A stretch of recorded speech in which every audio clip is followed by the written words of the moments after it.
You know that feeling when you grab the cheapest 55-gallon drum off the shelf, only to find it warped after a few weeks, leaks in the middle of a job, and leaves you scrambling for a replacement? I've seen that happen more than once, and it's the kind of buyer's remorse that makes you wish you'd spent a little more upfront for something that actually holds up. That's why I wanted to dig into the RDS MFG INC 71790 liquid transfer tank, a 91-gallon steel beast that promises to be the smarter buy when you need serious fuel storage. Link is in the description if you want to check the product details on Amazon.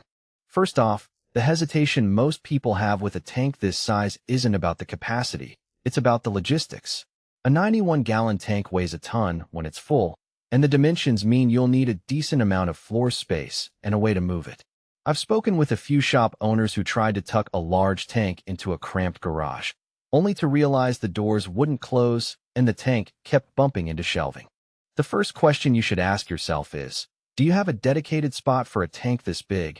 And do you have the means, a forklift, pallet jack, or at least a sturdy dolly, to get it where it needs to go? That's the kind of practical trade-off that separates a nice-to-have from a must-have. If you run a small farm and need to keep a tractor's fuel on hand for a few days, the 91-gallon size is actually a perfect fit. It lets you fill the tank once. Then you have enough fuel to run multiple machines without constant trips to the gas station. For a construction crew that runs diesel generators on site, the tank can serve as a central fuel hub, cutting down on the number of smaller cans you have to juggle. In those scenarios, the extra weight and footprint translate into fewer refuel stops and less time wasted. On the other side of the coin, if you're an RV enthusiast who only needs a backup fuel source for occasional trips, this tank might be overkill. A 30-gallon portable option would sit more comfortably in a trailer and be easier to load onto a roof rack.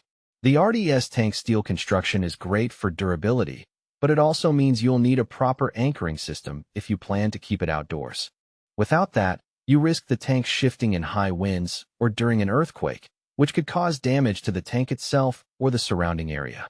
One of the things I liked about the RDS offering is that it's built for gasoline auxiliary fueling. You can siphon from the top of the tank. That's a real convenience if you're dealing with fuel trucks that have a top-down pump, or if you need to avoid drawing fuel through the bottom where sediments can collect. It also helps with vapor recovery, which is a safety bonus. In practice, I've seen a landscaping crew use that top siphon to fill their sprayers directly from the tank, cutting down on the number of small cans they have to handle and reducing spillage.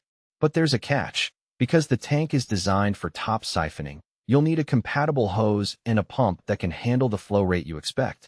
If you're used to a bottom outlet system, you might have to reconfigure your setup, which adds a little extra cost and effort. Also, the tank's weight when full, roughly 600 pounds, means you can't just roll it across a concrete slab without a proper caster or lift. I've heard from a small business owner who tried to move it by hand and ended up damaging their floor because the tank's steel base scraped the surface. The lesson there is to plan the placement before you even open the box. Speaking of the box, the product dimensions and weight are listed on the Amazon page, but the real takeaway is that you'll likely need a loading dock or a sturdy ramp to get it into a workshop. If you're buying this for a home garage, you might have to rent a small crane or enlist a friend with a truck that can lift the tank. That initial logistics hurdle can be a deal breaker for some, but for anyone who already has the infrastructure, like a farm shed with a loading bay, it's just part of the routine. The rating on Amazon sits at 3.9 out of 5 stars from 39 reviewers, which tells me the product isn't flawless, but generally meets expectations. Most of the feedback I could glean from the rating trend points to a few recurring themes. Customers appreciate the tank's solid steel walls and the fact that it holds up against the occasional dent, but a handful of users mentioned that the paint finish started to chip after a few months of outdoor exposure. That's not a structural issue, but it can affect the tank's resistance to rust over the long term if you don't keep up with a protective coating.